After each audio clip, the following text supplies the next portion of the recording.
নমস্কার বন্ধুরা, পৃথার রান্নাবান্নায় আপনাদের সবাইকে স্বাগত।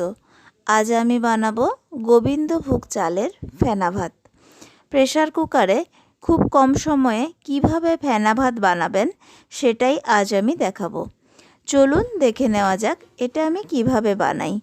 এখানে 2 কাপ গোবিন্দভোগ চাল নিয়েছি। চাল 2 থেকে 3 বার জল পাল্টে ধুয়ে নেব। এখন চাল ভালো করে ধোয়া হয়ে গেছে। এবার একটা প্রেসার কুকারে চাল দিয়ে দেব। যে কাপ মেপে চাল দিয়েছিলাম সেই একই কাপ মেপে 7 কাপ জল দেব। 2 কাপ চালের জন্য 7 কাপ জল দিলাম। আপনারা চালের পরিমাণ বাড়ালে জলের পরিমাণও সমানভাবে বাড়িয়ে নেবেন। আর বাড়িতে থাকা কাপ দিয়েও আপনারা মেজারমেন্টই করে নিতে পারেন। এবার 2টো বড় আলুকে এইভাবে 4 টুকরো করে কেটে নিয়েছি। এখন এই আলুগুলোকেও প্রেসার কুকারে চালের সাথে সেদ্ধ করে নেব। প্রেসার কুকারের ঢাকনা লাগিয়ে দিচ্ছি। এবার প্রেসার কুকারে 3টি সিটি দিয়ে নেব এবং সিটিগুলো ওভেনের তাপ হাইতে রেখেই দেব।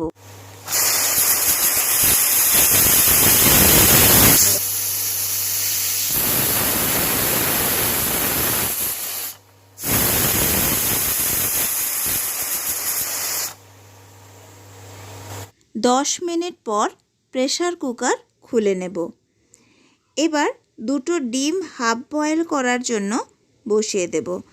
সামান্য লবণ দিয়ে দিলাম যাতে খোসা ছাড়াতে সুবিধে হয়।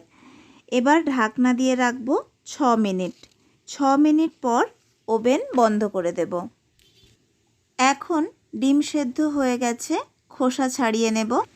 আর এদিকে প্রেসার কুকারের প্রেসারও রিলিজ হয়ে গেছে। প্রেসার কুকারও খুলে নেব এবং ভাত অন্য পাত্রে পরিবেশন করে নেব। আলুগুলো অন্য একটি প্লেটে মেখে নেওয়ার জন্য নিয়ে নিচ্ছি। আলু মাখার জন্য নিলাম পেঁয়াজ ভাজা, আর নিলাম শুকনো লঙ্কা ভাজা, আর নিলাম লঙ্কা ভাজার তেল। পেঁয়াজ এবং শুকনো লঙ্কা সর্ষের তেল দিয়ে ভেজে নিয়েছি। সেদ্ধ করা হাফ বয়েল ডিমও দিয়ে দিলাম। আলু এখন ভালোভাবে মেখে নেব। দিলাম পরিমাণ মতো লবণ। লবণ প্রথমেই লঙ্কা এবং তেলের সাথে মেখে নিচ্ছি। শুকনো লঙ্কা মেখে নেওয়া হলে ভাজা পেঁয়াজও লঙ্কার সাথেই মেখে নেব এবং সব কিছুর সাথে আলু ভালো করে মেখে নেব। আপনারা এই ফেনা ভাতের সাথে পছন্দ মতো অন্য সবজিও সেদ্ধ করে মেখে নিতে পারেন। ডিমগুলো একটি ছুরির সাহায্যে কেটে নেব আর ওপর থেকে দিয়ে দেব 2 চামচ ঘি। এটি কোনো নতুন রেসিপি নয়, তবুও যদি বাড়িতে এইভাবে ফেনা ভাত না বানিয়ে থাকেন তবে অবশ্যই এইভাবে ফেনা ভাত বানাবেন। কেমন লাগলো অবশ্যই জানাবেন। ভালো লাগলে ভিডিওটি লাইক করে শেয়ার করুন প্রিয়জনদের সঙ্গে। আর আমার চ্যানেলে নতুন হলে চ্যানেলটিকে সাবস্ক্রাইব করে পাশে থাকা বেল আইকনটি প্রেস করুন যাতে পরবর্তী ভিডিওটি সবার আগে দেখতে পারেন।